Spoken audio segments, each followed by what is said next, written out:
चलिए भैया, स्वागत है फिर से। और जो लोग भैया नए हैं प्लीज़ सब्सक्राइब करें। चलिए छोड़िए, ये फालतू बातें करने से कोई फ़ायदा नहीं होगा।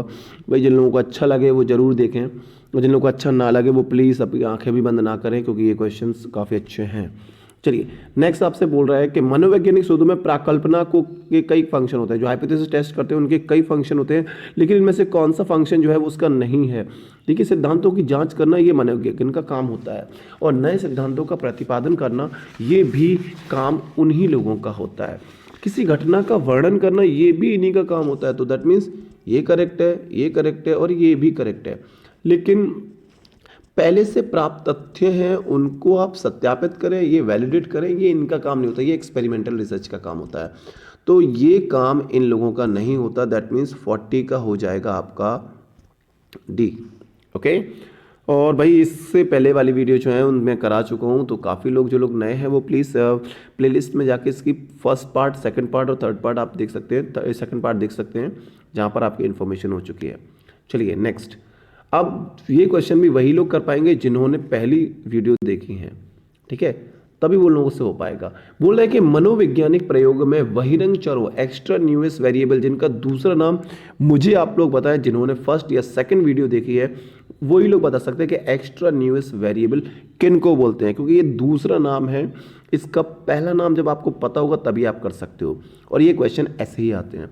तो मनोवैज्ञानिक प्रयोगों में बहिरंग चरों या एक्स्ट्रा न्यूएस वेरिएबल को नियंत्रित करने की कई विधियां हैं, और निम्नलिखित में से किसे उपयुक्त विधि नहीं मानी जा सकती। तो यहाँ पर बोल रहे हैं आपसे कि यहाँ पर एक्सट्रेनियस वेरिएबल को कंट्रोल करना है, और कंट्रोल करने के लिए इनमें से कौन सी विधि नहीं मानी जा सकती। देखिए, नहीं वर्ड आ जाता है तब आपको थोड़ा ध्यान रखना है।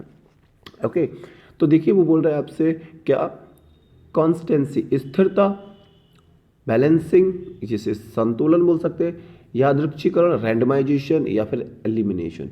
तो यहाँ पर अगर मैं बात करूँ एक कंट्रोल वेरिएबल है और आपको कंट्रोल करना है, नियंत्रण करने की कई विधियाँ। तो इनमें से आप स्थिरता यूज़ कर सकते हैं, यस बिल्कुल यूज़ कर सकते हैं, तो इसका तो हम लोग यूज़ करते ही हैं। बैलेंसिंग, भाई कहीं पर ज़्यादा कम है तो हम उसको बैलेंसिंग करते हैं, संतुलन वाली विधि भी यूज़ करते हैं। रैंडमाइजेशन का यूज़ करते हैं जब भी हम एक्सट्रीम बहिरंग चरों की बात करते हैं, तो वहाँ पर रैंडमाइजेशन, यादृच्छिकरण जिसे बोलते हैं, ये यूज़ करते हैं। लेकिन एलिमिनेशन नहीं करते हैं। एलिमिनेशन नहीं करेंगे, पता चला कि भाई इसका कोई उपयोग नहीं है, हम इसको हटा दें, तो ये चीज़ थोड़ा सा आपको ध्यान रखना है। तो 41 का हो जाएगा डी, कि मनोवैज्ञानिक में जब भी आप बहिरंग चरों का नियंत्रित करें या कंट्रोल करें, तो कंट्रोल करने वक्त आपको याद रखना है कि एलिमिनेशन का यूज़ हम लोग नहीं करते हैं, है ना, याद रखिए। 42 नेक्स्ट, 42 की बात कर रहा हूँ। 42 में निम्नलिखित में से प्राक प्रयोगात्मक डिज़ाइन, प्री एक्सपेरिमेंटल डिज़ाइन में नहीं रखा जा सकता। पूछ रहा है निम्नलिखित में से किसे प्राक, और एक मिनट दिख रहा है, अब दिखेगा, निम्नलिखित में से किसे प्राक प्रयोगात्मक डिज़ाइन, जिसे प्री एक्सपेरिमेंटल रिसर्च बोला जाता है, या प्री एक्सपेरिमेंटल डिज़ाइन में नहीं रखा जा सकता है।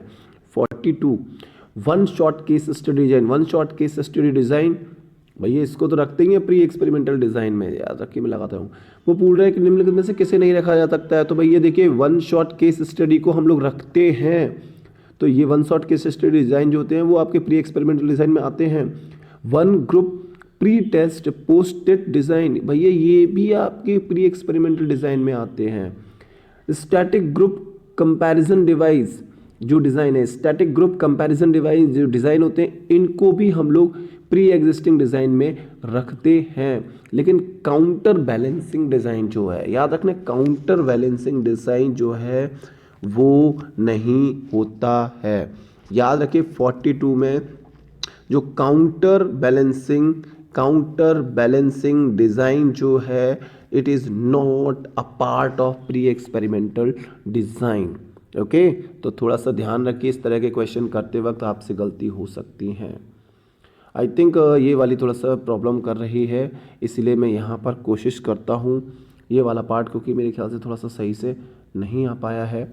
नेक्स्ट चलिए, जब कोई नेक्स्ट समझते हैं, जब कोई प्रयोगकर्ता नल प्राकल्पना, नल हाइपोथेसिस को सही रहते हुए भी उसे अस्वीकृत कर देता है, रिजेक्ट कर देता है, तो इसे कहा जाता है।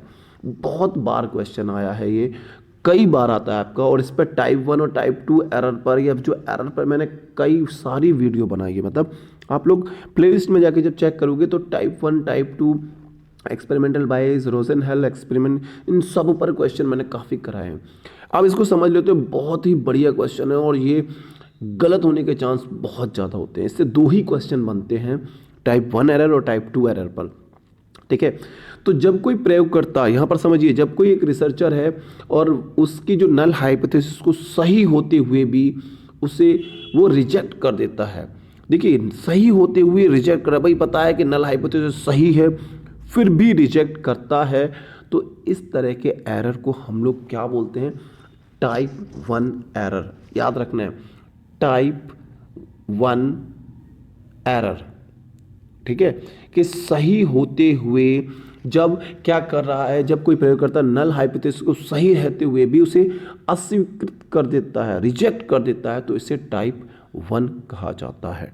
ओके, और टाइप 2 एरर कब बोला जाएगा? तो ये थोड़ा सा ध्यान रखिए कि जब प्रयोगकर्ता को पता है कि नल हाइपोथेसिस जो थी वो गलत है, पता है कि वो गलत है, उसके बाद भी वो उसे एक्सेप्ट कर ले रहा है, कि पता है कि यार ये नल हाइपोथेसिस जो है वो हमारी गलत है, उसके बाद भी वो उसे रिजेक्ट नहीं कर रहा है, उसको एक्सेप्ट कर लेता है, तो उस कंडीशन को बोला जाता है टाइप 2 एरर। मतलब पता है कि गलत है, फिर भी हमें पता था कि इंडिया में ऐसे खिलाड़ी आए हैं जो साले हमें वर्ल्ड कप से बाहर करा देंगे, पता था हमको कि ले जा रहे हैं, गलत हैं खिलाड़ी, नहीं काम करेंगे, फिर भी सालों ने बाहर करा दिया, तो ऐसे में हमको पता होता वो टाइप 2 एरर था। जबकि हम बात करें कि हमको सही करते हुए से हमने पता था कि कुछ खिलाड़ी ऐसे हैं कि पता है कि अच्छे खेल रहे हैं, फिर भी उनको हमने रिजेक्ट कर दिया, तो that means it is a type 1 error हो गया। क्लियरली समझ में आ रहा होगा आप लोगों को। 50 समझते हैं, 50 क्वेश्चन, और ये क्वेश्चन 1-2 नहीं है, इसका रिस्पॉन्स आप लोगों को देना है। जितने भी आपके ग्रुप्स हों सब जगह फैला दीजिए, तभी हिंदी की वीडियो आपके मार्केट में आएंगी, नहीं तो बेटा बहुत सारे चैनल है, सारे इंग्लिश में पढ़ा रहे हैं, हम हिंदी में फिर आपको बिल्कुल भी बंद कर देंगे।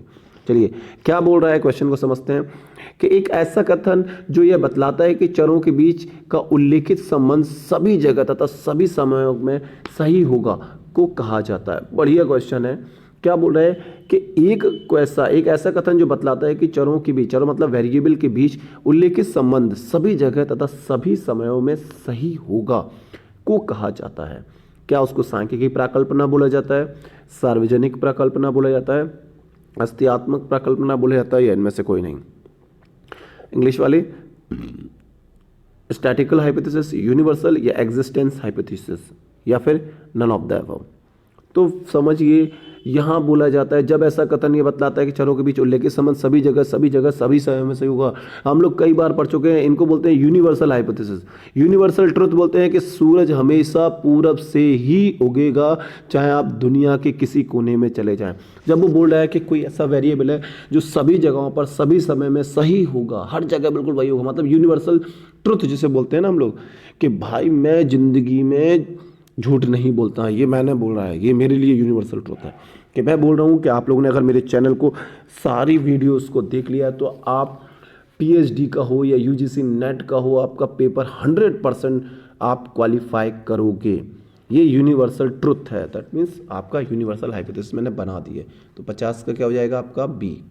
चलिए नेक्स्ट समझते हैं 51 में आपसे क्या बता रहा है कि जब कोई कथन यह बतलाता है कि प्रयोग में भाग ले रहे कई समूहों में से समूह के एक युग्म, एक पेयर को का आश्रित चर डिपेंडेंट वेरिएबल पर आय प्राप्त माध्य प्राप्तांकों मतलब मीन्स स्कोर में कोई अंतर नहीं है, तो इसे कहा जाएगा।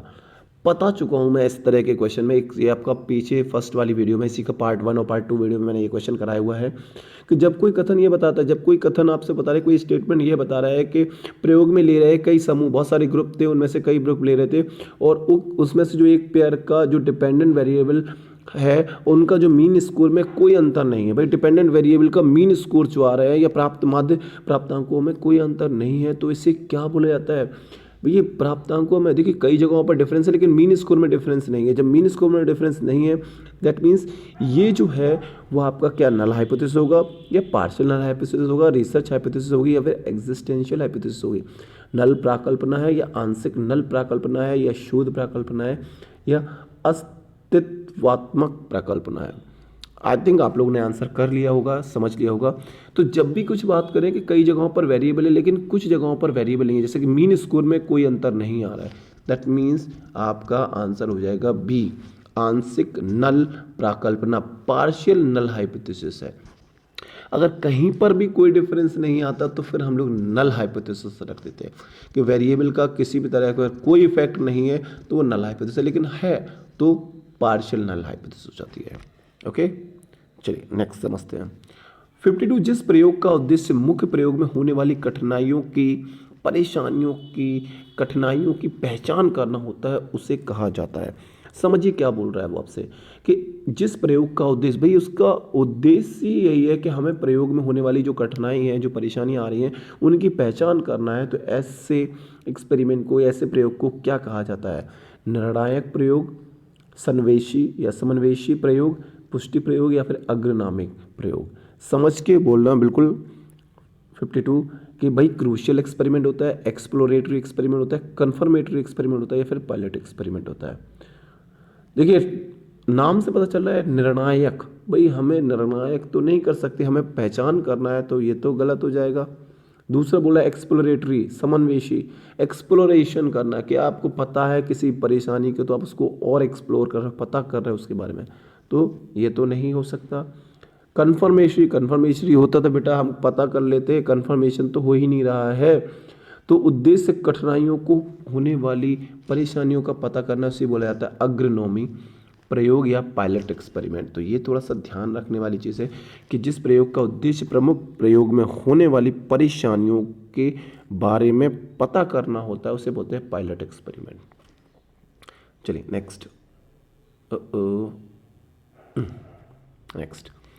नेक्स्ट क्या बोल रहा है कि निम्नलिखित में से कौन सा युग्म सही ढंग से सुमेलित है। आपको मैचिंग करना है कि इनमें से कौन सा करेक्ट है।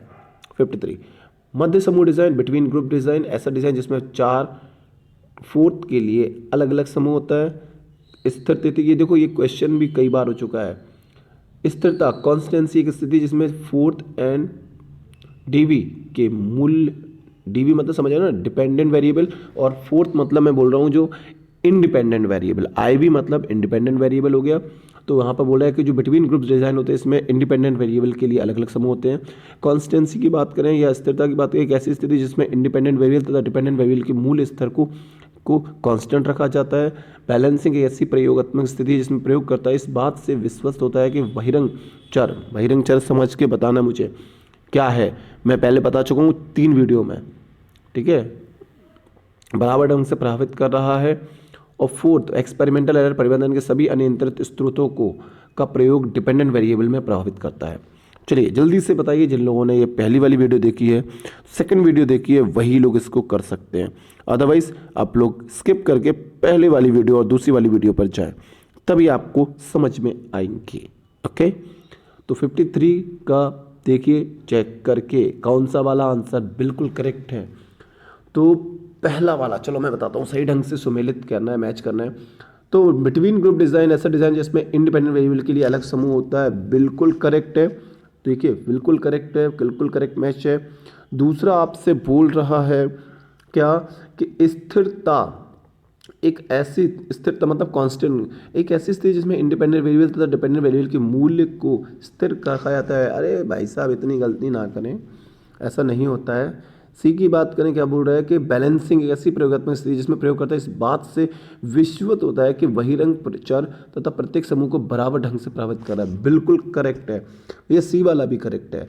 और डी आपसे क्या बोल रहा है कि जो एक्सपेरिमेंटल एरर होता है, एक्सपेरिमेंट एरर परिवर्तन के सभी अनियंत्रित स्रोत, अनकंट्रोल्ड सोर्सेज का प्रयोग डिपेंडेंट वेरिएबल को प्रभावित करता है। करेक्ट। तो जिस ऑप्शन में आपका सिर्फ बी गलत है, तो बी गलत है मतलब ये तो आपका हो नहीं सकता है, इसमें भी बी आ रहा है, ये भी नहीं हो सकता है, इसमें भी बी आ रहा है, ये भी नहीं हो सकता है। तो ये हो जाएगा आपका सिर्फ बी वाला ऑप्शन। तो बा वाला ऑप्शन जिसमें है वो सब गलत कर दिए हमने, सिर्फ एक ही ऑप्शन में आ रहा है। चलिए नेक्स्ट तो भाई जिसको वीडियो अच्छी लगी है, देखिए अभी काफ़ी क्वेश्चन है यहाँ पर आपके, मैं इसको करा रहा हूँ नेक्स्ट टाइम पे। तो जो लोग बेटा नए हैं वो प्लीज़ सब्सक्राइब करें, शेयर करें इन्फॉर्मेशन को। मैं दिखा देता हूँ कि काफ़ी सारे आपके लिए वीडियो मैं लेकर आ चुका हूँ। तो प्लीज़ जो लोग नए हैं प्लीज़ सब्सक्राइब करें, शेयर करें इन्फॉर्मेशन को, ज़्यादा से ज़्यादा लोगों तक पहुँचाएँ। चलिए थैंक